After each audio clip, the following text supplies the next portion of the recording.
and hope the pluses outweigh the minuses.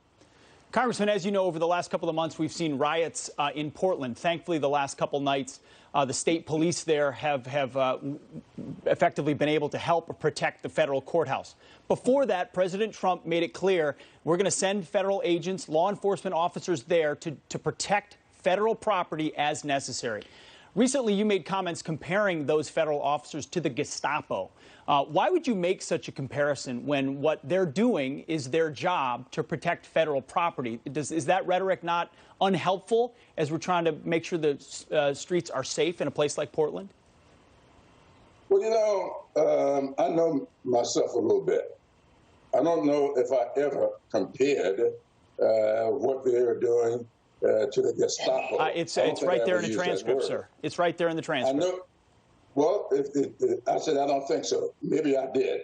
I'm never one to think I never can misspeak. But that is not to say that's not what I feel. What I do feel, and I've said this, that what I've seen in Portland reminds me very much of what I saw in Anniston, Alabama back in the 60s, what I saw on the Edmund Pettus Bridge back in the 60s, where state-sponsored and supported terrorism was visited upon people who were protesting peacefully. You're comparing the peaceful, we all honor the peaceful protests of the 1960s. Are you comparing the violence against law enforcement today, which is clear and obvious, it's right there before all of us, and the defensive measures law enforcement have to take? Everyone's for peaceful protest. They're burning Bibles in Portland instead of holding them on the bridge like the peaceful protesters did in the 1960s. How do you make that comparison? Well, I don't know anything about burning Bibles. That's another thing that's out there. Everybody's got their own religion. And I know the Quran, you know, I know the Bible, both New and Old Testaments very well. And so just because somebody may believe in the Quran, that's their business.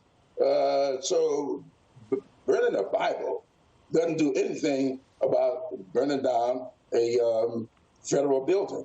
I don't know if I've seen, maybe you all know something I don't know, what federal building has been under threat? Who attempted to burn in a federal building? I know what I saw in Michigan. It's been unfolding in Oregon, with all due respect, Congressman. You may be watching other networks. It's been fireworks, Molotov cocktails, explosions, attacks at officers night after night after night. Look at the precinct in Minneapolis that was burned by rioters that started a lot of this. Ultimately, we've seen violence against law enforcement. We can't just deny it. Are they supposed to not defend themselves and defend federal property? Look. They do defend themselves, and I do defend them as well. But I don't defend pretenders. We saw in Minneapolis a guy dressed up as if he were black, all in black, but knocking out windows. When they arrested him, when they found out, he was a white supremacist, disguising himself. And that's what's going on all over. I've seen these movies. Look, I was in these movies back in the 60s. I walked right alongside John Lewis and everybody else, and I can tell you, we never rioted, but there was rioting going on. Burn, baby, burn was not us. Somebody else, insurgents came in, pretenders came in, and started that in order to subvert the movement. And that's what's going on here. Black Lives Matter will not ever. The people connected to that won't burn down any buildings. But the people who are trying to incite stuff, the pretenders, not protesters, but pretenders, will do anything. Now, you saw that on the camera yourselves, and you should have reported it. Other places did. Yeah. Congressman, white supremacists, thank you so much for being here today. Unfortunately, we're out of time, but we thank you so much for being here. Appreciate your input. Thank you. And we have more Fox and Friends coming up on the other side.